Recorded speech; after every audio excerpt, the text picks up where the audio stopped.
Bonjour et bienvenue chez Saint-Cyr Automobile. Aujourd'hui, je vous explique comment fonctionne un écran GPS tactile sur une Renault Mégane ou Scénic par exemple. Vous avez tout simplement donc ici un petit onglet maison et ici un onglet menu. Donc aujourd'hui je vais vous expliquer tout d'abord comment fonctionne la navigation, le multimédia, le téléphone. Je vous ai déjà fait une vidéo sur notre page YouTube, donc je ne le referai pas. Les véhicules et le système. Donc véhicule, c'est toutes les panoplies d'équipements que vous avez sur le véhicule, et le système, c'est pour les différents réglages. Donc tout d'abord la navigation. Vous allez dans navigation. Vous allez choisir donc une destination parce que vous connaissez l'adresse où vous allez aller, ou alors vous ne la connaissez pas, et à ce moment-là vous avez ce qu'on appelle les points d'intérêt. Alors tout d'abord, l'adresse ici, vous tapez par exemple, vous voulez aller donc sur Annonay. Vous choisissez d'abord le pays. Si votre cartographie a plusieurs pays disponibles, à ce moment-là, ils seront affichés ici, et vous choisissez donc le mode France par exemple. Donc je vais revenir en arrière. Donc je vais choisir donc la cartographie France. Donc je vais jusqu'à France ici. La ville.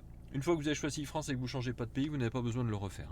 Ensuite ici, vous allez donc sur Annonay par exemple, parce que vous voulez aller à Annonay. Vous tapez les premières lettres de la ville donc concernée.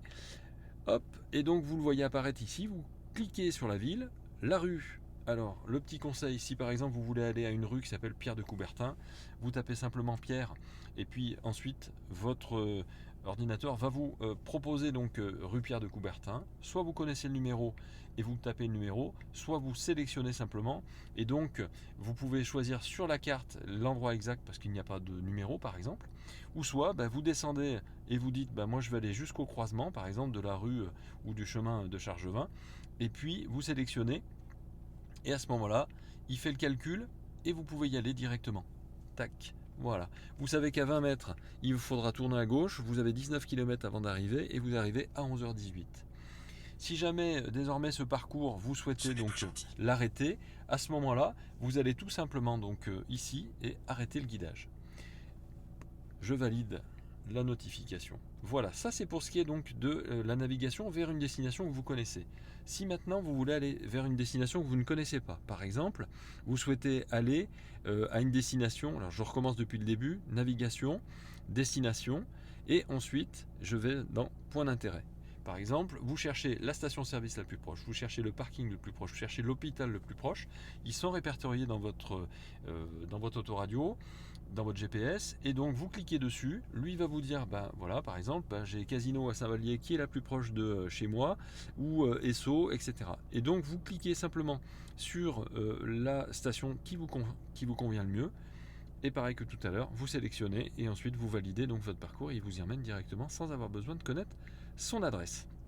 Donc ça, c'est pour les POI, donc ce qu'on appelle les points d'intérêt ou d'information. Ensuite, vous avez ici coordonnées. Coordonnées, c'est ce qui vous permet de choisir et de mettre. Donc si vous connaissez les coordonnées, vous les mettez ici grâce au pad numérique qui est ici. Et ensuite, sinon, sur la carte, ce qu'on a fait tout à l'heure, si on le souhaite, on peut effectivement varier et donc choisir une destination directement sur la carte.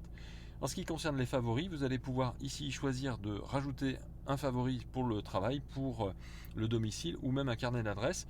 Je le déconseille parce que si jamais on vous vole votre voiture et que vous avez les clés de votre maison à l'intérieur, eh bien les gens sauront exactement où vous habitez. Donc ça, c'est pour la navigation. Pour ce qui est du multimédia, vous avez ici multimédia. Multimédia, ça veut dire soit la radio, soit vous avez mis dans le support de clé USB qui se trouve dans votre boîte à gants un module, donc une clé USB avec de la musique, et vous allez pouvoir lire directement ici le média. Donc ça mettra en route soit la clé USB 1, 2, le Bluetooth parce que vous avez associé un téléphone en Bluetooth et vous lisez directement la musique depuis votre téléphone portable, soit auxiliaire parce que vous n'avez pas mis une clé USB mais une prise jack reliée directement à un iPod par exemple. Donc ça c'est pour le média. Pour ce qui est de la radio, vous cliquez sur radio. Et donc vous avez ici deux flèches qui vous permettent de choisir de redescendre ou de remonter, et il va s'arrêter automatiquement lorsqu'il capte une radio. Soit vous avez une flèche et c'est vous qui faites manuellement la recherche de la radio. Une fois que vous êtes sur la fréquence de radio qui vous convient, si vous voulez l'enregistrer, vous allez dans Preset et vous enregistrez donc ça par exemple en numéro 7, vous laissez le doigt appuyé dessus, et quand ça change effectivement l'appellation, ça veut dire que ça a mémorisé la nouvelle station. Vous cherchez une station sans avoir besoin d'utiliser les flèches, vous allez sur station et puis vous descendez ou vous montez, tout est classé par ordre alphabétique.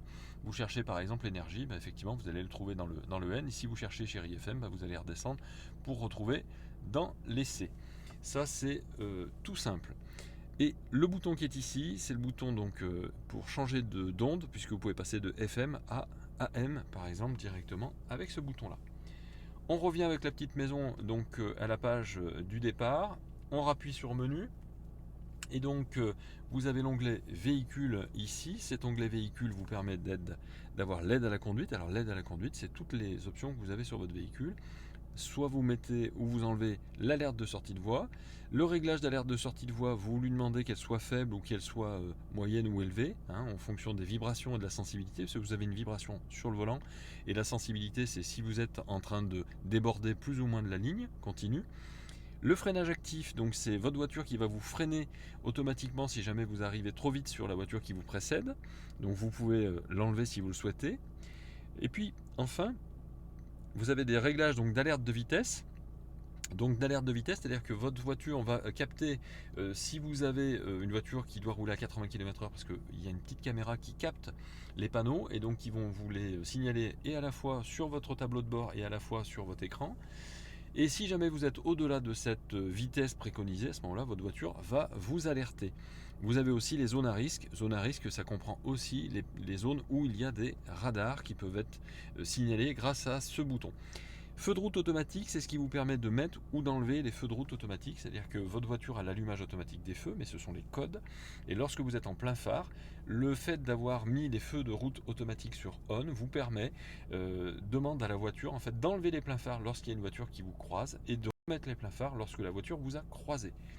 Et enfin, l'alerte de détection de fatigue, c'est ce qui va vous permettre de détecter, la voiture va détecter si vous êtes en train de fermer les yeux et si vous êtes en train de vous endormir, et donc va vous réveiller par une alerte sonore et par des vibrations.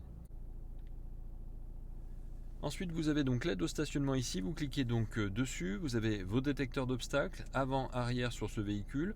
Vous allez pouvoir mettre sur on ou sur off, vous allez pouvoir donc demander l'alerte sonore ou pas, donc lui demander de couper le son, de choisir le type de son pour les radars de recul et de choisir aussi le niveau sonore donc des rappels si jamais vous arrivez à un obstacle. Vous avez le Driving Echo ici. Le Driving Echo, c'est quoi? C'est pour vous dire, voilà, bravo, vous avez bien conduit. Ou alors, au niveau des passages de rapport ou d'anticipation, vous n'avez pas été bon.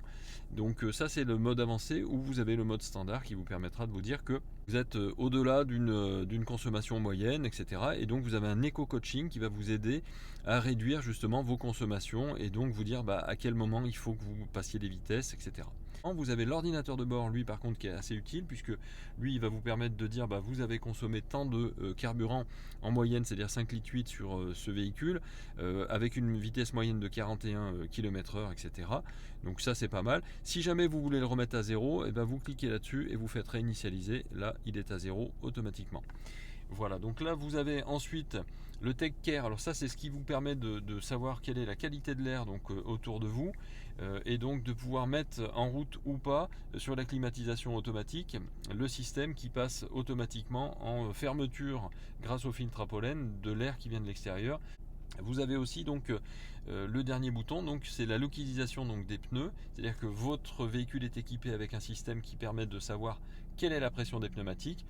Pour ça, donc, vous faites une localisation, vous lui dites tiens, je viens de faire la réinitialisation des pneus, vous faites OK, et donc il lance l'apprentissage donc de la nouvelle pression sur le véhicule, et ça permet, si jamais vous avez une baisse de pression, de vous avertir. Ici vous avez donc la petite maison qui vous ramène toujours au menu principal. Ici vous avez un bouton qui vous permet de couper donc l'écran, mais vous cliquez dessus, ça ne coupe pas la radio, ça coupe simplement donc la lumière de l'écran. Ici c'est un onglet qui passe directement donc aide à la conduite, ce qu'on a vu tout à l'heure dans le menu aide à la conduite, mais là c'est un accès direct. Et ici enfin c'est l'affichage, donc le réglage, soit de l'écran central, donc cet écran là, soit du tableau de bord. Donc vous allez pouvoir choisir les styles qui vous intéressent le mieux, la couleur, etc.